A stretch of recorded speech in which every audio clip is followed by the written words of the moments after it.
Once you created a retargeting list and decided to take a specific course strategy into action, the big question is, how do you use that retargeting list in the ad setup process? The great thing is that what we will cover now basically never changes. No matter whether you want to set up a fan page and just promote it, or whether you just want to drive traffic to your products and services, or just drive traffic to your squeeze page to build up your email list. The things that we will cover now remain always the same. For the sake of simplicity, I decided to go ahead and get started with a very simple campaign, and that is building up AdBaker, building up the fan base. So the campaign objective of this example here is to generate more likes. And as you can see, the first step in the campaign or ad creation process is to specify your target audience. So Facebook is asking you, who do you want your ads to reach? The first section that we can specify is to choose a custom audience. Select your custom audience that you just created.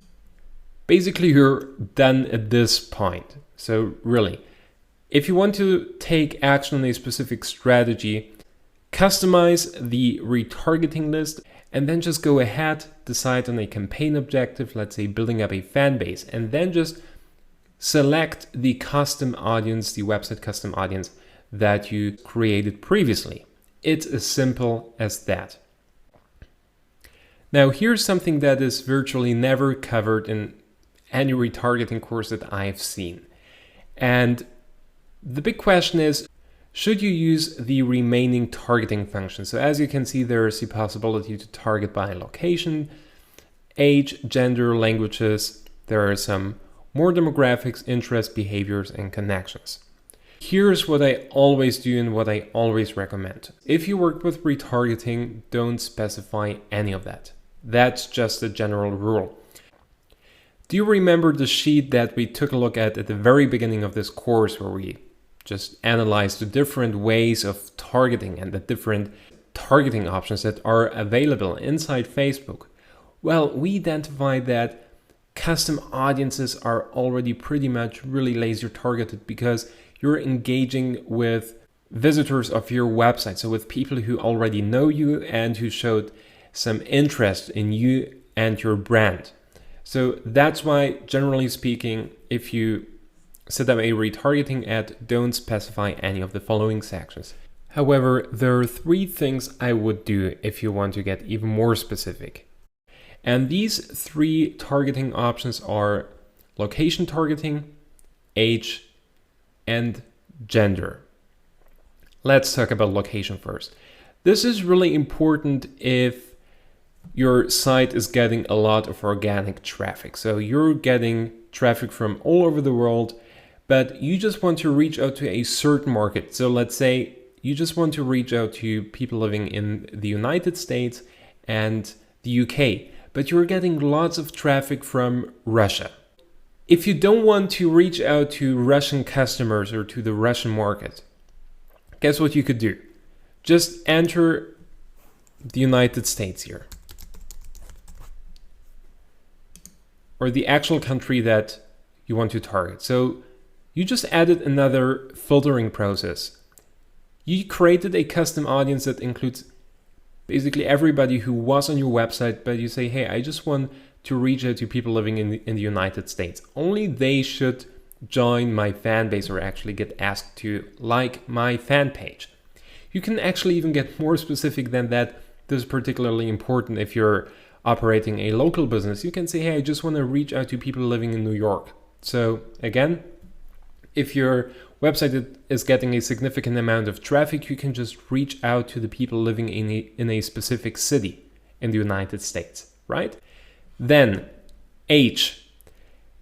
Generally speaking, I would leave this pretty broad. However, if you know that there's only a specific customer segment that will buy from you, and that customer segment is between 30 and 50 years old, then just specify it here. So if you know that there are a lot of 18, 19, 20-year-olds browsing on your website, but they never buy, then guess what? Just specify your buying audience. I mean, it's great to have a big fan base. Like in this example, it's great to have like as many fans as possible on your fan base. This is awesome social proof. However, think in terms of quality and not quantity. Attract the ones who will ultimately become your customers, because at the end of the day, it's all about exchanging a product or a service for money. Make sure to reach out to the people who will buy from you. And if you know it's only that age group, then just specify to the buying age group. And then last but not least, gender. This is very market specific. If you know that only women will buy from you, or let's say you're advertising a dating service that has only men as paying customers.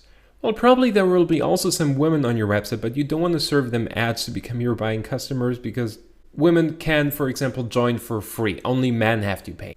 If you're just targeting a specific subset of your market, or you just want to target men or women, then specify it here. So let's do a short recap. If you're starting out with retargeting, generally speaking, only select the retargeting audience here and leave every other section blank. However, in some cases, if you receive lots of organic traffic or you just want to reach out to a certain subset of your market, specify the locations here. Then you can specify the age and the gender, and just in some very rare cases, use the more demographics function to get even more laser targeted. And again, no matter whether you want to build up your fan base, promote your content, build up your email list, or promote your offers and services, this section never changes.